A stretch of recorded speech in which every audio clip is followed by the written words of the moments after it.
ফরিদপুরে নিয়মনীতির তোয়াক্কা না করেই সাধারণ বর্জ্যের সাথে মিশিয়ে ফেলা হচ্ছে হাসপাতালের বিষাক্ত ও ঝুঁকিপূর্ণ মেডিকেল বর্জ্য। বিশ্ব স্বাস্থ্য সংস্থার নির্দেশনা অনুযায়ী ২৪ ঘন্টার মধ্যে এসব বর্জ্য ধ্বংস করার কথা থাকলেও ডাম্পিং স্টেশনে কোনো সুরক্ষা ছাড়াই কাজ করছেন নিম্ন আয়ের মানুষ। এতে বাড়ছে ক্যান্সার সহ প্রাণঘাতী রোগের ঝুঁকি। ফরিদপুর থেকে আজিজুল হকের প্রতিবেদন, জানাচ্ছেন মোস্তফা কামাল তোহা।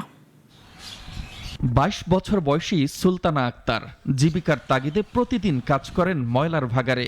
কিন্তু তিনি হয়তো জানেন না, প্রতিদিন এ আবর্জনার স্তূপ থেকে তার শরীরে ঢুকে পড়তে পারে ভয়ঙ্কর সব জীবাণু। দৃশ্যটি ফরিদপুর পৌরসভার বর্জ্য প্রক্রিয়াকরণ এলাকার, যেখানে সাধারণ গৃহস্থলী বর্জ্যের সাথে মিশে একাকার হয়ে আছে হাসপাতালের সিরিঞ্জ, ব্যান্ডেজ আর রক্তমাখা তুলা। বাচ্চা কাচ্চার খরচের জন্য বা পেটের দায় আমরা এই কাজটা করি। মানে অসুস্থ হব কি না হবে এটা দেখার সময় আমাদের নাই। খোঁজ নিয়ে জানা যায়, ফরিদপুর সদর থেকে প্রতিদিন প্রায় ৪০ টন বর্জ্য সংগ্রহ করে পৌরসভা। এর মধ্যে প্রায় ১০ টন মেডিকেল বর্জ্য সংগ্রহ করে এসডিসি নামের একটি এনজিও। নিয়ম অনুযায়ী এসব বর্জ্য ইনসিনারেটর মেশিনে পুড়িয়ে ফেলার কথা থাকলেও বাস্তবে তার লেশ মাত্র নেই। এসডিসি শুধু এই বেসরকারি হসপিটাল আছে এবং এখানে যে ক্লিনিকগুলো আছে, সেই ক্লিনিকগুলো বর্জ্যগুলো এসডিসি নেয়।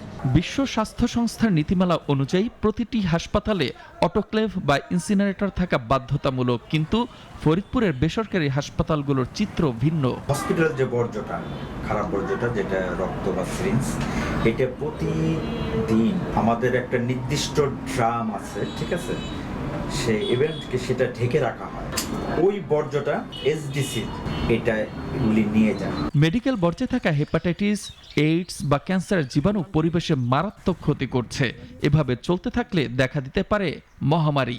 যদি খালি হাতে এটা ধরতে যায় বা এটার সংস্পর্শে আসে, অনেক সময় এটা থেকে বিভিন্ন ধরনের ইনফেকশাস ডিজিজ বা সংক্রামক রোগ হতে পারে। তবে নিয়ম না মানলে ব্যবস্থা নেওয়ার হুঁশিয়ারি সিভিল সার্জনের, আর স্থানীয় প্রশাসন দিচ্ছে দ্রুত ব্যবস্থা নেওয়ার আশ্বাস। অমান্য করলে আপনার সরকারি বিধি অনুযায়ী আপনার বিভিন্ন আইন প্রয়োগকারী সংস্থা আছে বা ভোক্তা অধিকার আছে, খাদ্য কর্তৃপক্ষ আছে, ওনারাও এটা মোবাইল কোর্টের মাধ্যমে শাস্তির বিধান করতে পারে। তো আমরা উপজেলা প্রশাসন, উপজেলা পরিষদ এবং উপজেলা আমাদের এই নগরকান্দা পৌরসভা এবং জেলা পরিষদকেও আমরা 4টি প্রতিষ্ঠানকে আমরা একটি আমব্রেলার নিচে নিয়ে এসে একটি সমন্বিত বর্জ্য প্ল্যান্ট কিভাবে করা যায় এই লক্ষ্যে আমরা কাজ করছি। প্রতিকারে সংশ্লিষ্টদের আশ্বাস মিললেও বাস্তবে সুলতানা সহ অন্য সব জনসাধারণের জীবন কতটুকু সুরক্ষিত হবে সেটাই বড় প্রশ্ন। মোস্তফা কামাল তোহা, নাগরিক।